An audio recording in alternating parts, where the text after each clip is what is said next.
नमस्कार फ्रेंड, भुट्टे का सीज़न शुरू हो गया है। बहुत अच्छे भुट्टे आ रहे हैं और साथ में भुट्टे की रेसिपी बनाने का सीज़न भी शुरू हो गया है। तो यहाँ पर मैं आपके साथ भुट्टे की ऐसी रेसिपी शेयर करूँगी जिसको आप बच्चों को टिफ़िन में बना के देंगे तो बच्चे रोज़ ही इसी रेसिपी को बनाने की जिद करेंगे। तो फ्रेंड, इसमें हमने भुट्टे के दानों को निकाल लिया है, थोड़ा सा नमक डाल दिया है, आधा गिलास पानी डाल दिया है और अब हम गैस पर उबलने तक चढ़ा देते हैं। तो 4 से 5 मिनट में दाने बहुत अच्छे से पक जाते हैं। तो अब हम ढक्कन को खोल लेते हैं और पानी अलग कर देते हैं। कुछ सब्जियां हमने यहाँ पर कट करके तैयार करके रख ली हैं। तो ये देखिए, ये हमने 2 प्याज, थोड़ी सी शिमला मिर्च और एक छोटी सी गाजर, इनको कट कर लिया है और ये उबले हुए मक्की के दाने। तो ये अभी हमने इतनी ही सब्जियां ली हैं। आप अपनी पसंद से सब्जियां बढ़ा भी सकते हैं। तो एक बर्तन हम ले लेते हैं, इसमें हम 1 कप या कटोरी के हिसाब से मेजरमेंट करेंगे।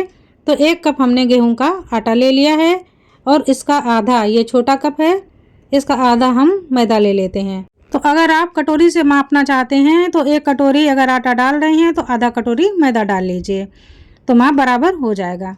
तो इस तरह से हमने आटा और मैदा को ले लिया है। 1 छोटी चम्मच हमने बेसन ले लिया है। बिल्कुल थोड़ा सा नमक डालते हैं, 1 पिंच, और चौथाई छोटी चम्मच हम अजवाइन को ले लेते हैं, हाथों से क्रश करके निकाल लेते हैं। थोड़ी सी हींग डालते हैं और ये बिल्कुल छोटी सी चम्मच हमने डाल दी सोडा की, मीठा सोडा है। अच्छे से पूरे आटे को मिला लेते हैं। तो अब हम डालते हैं आटे में बिल्कुल थोड़ा सा देसी घी, आप चाहें तो तेल भी डाल सकते हैं। और अब इस आटे को हम दही से गूँथेंगे। तो फ्रेंड, यहाँ पर मैं एक सॉफ्ट डो बना करके तैयार करूँगी। तो आप दही देख सकते हैं, जितना हमने आटा लिया है उसी बाउल में हमने दही का माप कर लिया है, या उसी मेजर कप में। और अब जो हमें ज़रूरत पड़ेगी एक्स्ट्रा तो वो हम पानी ले लेंगे। तो इस तरह से हमने जितना आटा है उतना ही दही ले लिया है और एक सॉफ्ट डो बना करके हम तैयार कर रहे हैं। तो ये देखिए फ्रेंड, कुछ इस तरह से हमने डो को रेडी कर लिया है। ये हार्ड भी नहीं है और बहुत ज़्यादा सॉफ्ट भी नहीं है, थोड़ा सा लचीला है। अब इसको हम बहुत अच्छे से उल्टी तरफ 2-3 बार घुमाते हुए इस तरह से एक रोल कर लेंगे और रख देंगे साइड में। अब इसको हम ढक देते हैं थोड़ी देर के लिए, तब तक ये फूल जाएगा। और ये जो सब्जियां हैं और भुट्टा है, इनको हम क्रश कर लेते हैं। तो इसके लिए हमने चॉपर का इस्तेमाल किया है। अगर आप मिक्सर में कर रहे हैं तो पल्स मोड में रुक रुक कर थोड़ा सा क्रश कर लीजिए, उससे भी क्रश हो जाएगा। तो यहाँ पर हमने सभी सब्जियों को इस तरह से क्रश किया हुआ है। आप देख सकते हैं कि सब्जियां बारीक हो गई हैं। और अगर आप सब्जियों को इस तरह से क्रश नहीं करना चाहते हैं तो कद्दूकस करके भी निकाल सकते हैं, उससे भी सब्जियां काफ़ी बारीक हो जाती हैं। तो ये देखिए, सारी सब्जियों को हम निकाल लेते हैं। अब ये जो बाउल है इसी में हम डाल देते हैं मक्की के दाने, क्योंकि अभी हमने दाने क्रश नहीं किए हैं, तो इनको भी हम दरदरा क्रश कर लेते हैं। तो ध्यान रखना है, दानों को हमें बारीक नहीं करना है, नहीं तो मक्की में पानी छूट जाता है, दरदरा ही रखना है। तो कुछ इस तरह से हमने दानों को दरदरा क्रश कर लिया है, बिल्कुल भी लिक्विड नहीं बने हैं, पानी बिल्कुल भी नहीं छूटा है। तो अब ये जो सब्जियों का मिश्रण है इसमें हम डाल देते हैं 1/4 छोटा चम्मच काली मिर्च का पाउडर, 1 छोटा चम्मच हमने यहाँ लहसुन का पाउडर डाला है। अगर आप चाहें तो अदरक लहसुन का पेस्ट भी डाल सकते हैं। और ये ऑरिगेनो है, इसको हम 1 छोटा चम्मच डाल रहे हैं। तो आधा आधा चम्मच हमने 2 बार में डाल दिया। और अब हम डालेंगे चिली फ्लेक्स। तो हमारे पास ये पाउच वाले चिली फ्लेक्स हैं, तो ये मैं 2 पाउच डाल रही हूँ, यानी कि आधा छोटा चम्मच तक चिली फ्लेक्स आप डाल दीजिए। तो हम बना रहे हैं पिज़्ज़ा कुलचा, इसके लिए हम डालेंगे पिज़्ज़ा सॉस और 1 चम्मच जितना हम डाल देते हैं पिज़्ज़ा टॉपिंग। तो ये पिज़्ज़े में जो ऊपर से टॉपिंग की जाती है, ये वही चटनी है, इसको भी ज़रूर डालें। अब डाल देते हैं स्वाद के अनुसार नमक, और इसमें आप चाहें तो शेजवान सॉस डाल सकते हैं, लेकिन मैं इसकी जगह यूज़ करूँगी नींबू का रस, क्योंकि मुझे सिर्फ खट्टेपन के लिए ही नींबू को यूज़ करना है। तो मैं थोड़ा सा नींबू का रस भी डाल देती हूँ। तो आधा नींबू को हमने निचोड़ दिया है और अब इस मिश्रण को मैं बहुत अच्छे से मिला लेती हूँ। तो ये बच्चों की इतनी फेवरेट चीज़ है कि जब आप एक बार बनाएंगे तो बच्चे बार बार इसको ही बनाने की डिमांड करेंगे। मेरा बेटा तो बड़ा हो गया है, लेकिन बीच में झांक के देखने आ रहा है कि मम्मी आपने अभी कितना बनाया, कितना टाइम लग रहा है। क्योंकि जब भी मैं कोई ऐसी चीज़ें बनाती हूँ तो वो फिर सिंपल खाना नहीं खाता है, इंतज़ार करता है कि मैं कितनी जल्दी बना लूँ और उसको दे दूँ। तो बस अब हम बनाना शुरू कर देते हैं। तो हम एक लोई तोड़ लेते हैं। तो जितनी रोटी की लोई होती है उससे थोड़ी सी बड़ी हमने तोड़ी है, क्योंकि अंदर हमें टॉपिंग को भरना है। और ये चीज़ स्लाइस है तो इसके मैं 4 कट कर लेती हूँ। तो 4 या 5 आप अपने हिसाब से चीज़ स्लाइस के कट कर लीजिए।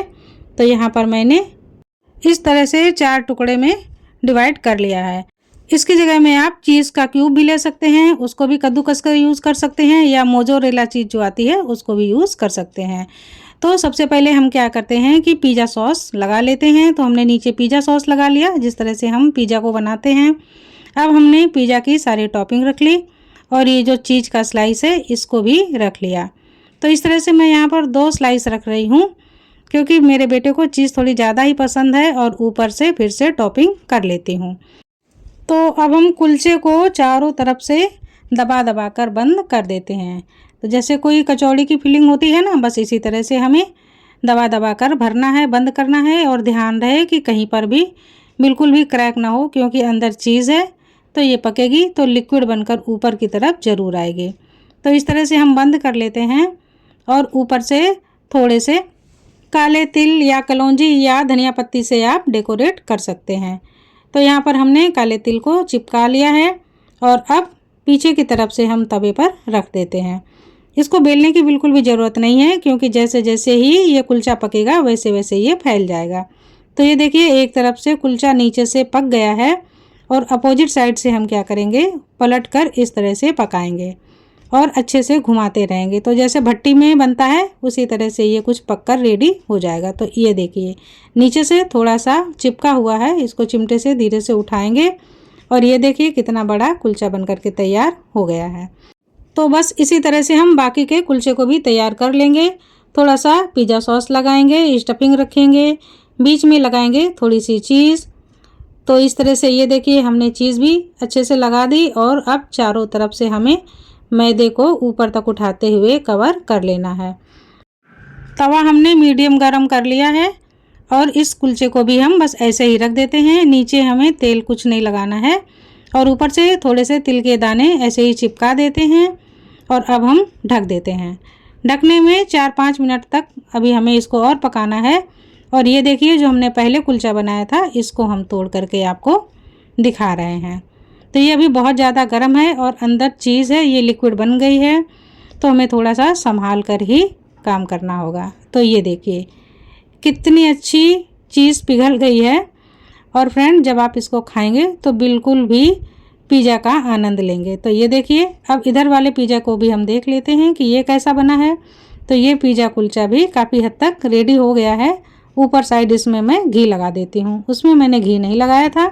तो अब मैं इसको उलट के सेंक लेती हूँ। तो घी लगाने की वजह से थोड़ा सा घी नीचे टपक भी रहा है, लेकिन इसका स्वाद कुछ अलग हो जाएगा।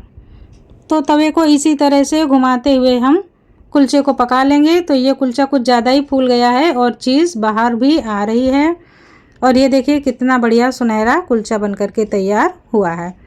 तो ये पिज़्ज़ा का कुलचा है, इसमें आप पिज़्ज़े का कुलचे का आनंद ले सकते हैं। तो इसको भी मैं तोड़कर आपको दिखा रही हूँ। बहुत ज़्यादा गर्म है, मुझे संभाल कर काम करना पड़ रहा है। तो ये देखिए फ्रेंड, कितना बढ़िया ये पिज़्ज़ा कुलचा बनकर तैयार हुआ है। और मेरा बेटा पीछे से कह रहा है कि दिखा तो दिया, अब हमें जल्दी से दो, बस बहुत हो गया। तो फ्रेंड, मैं उसको दे रही हूँ। आपको रेसिपी कैसी लगी मुझे ज़रूर बताइए। नमस्कार।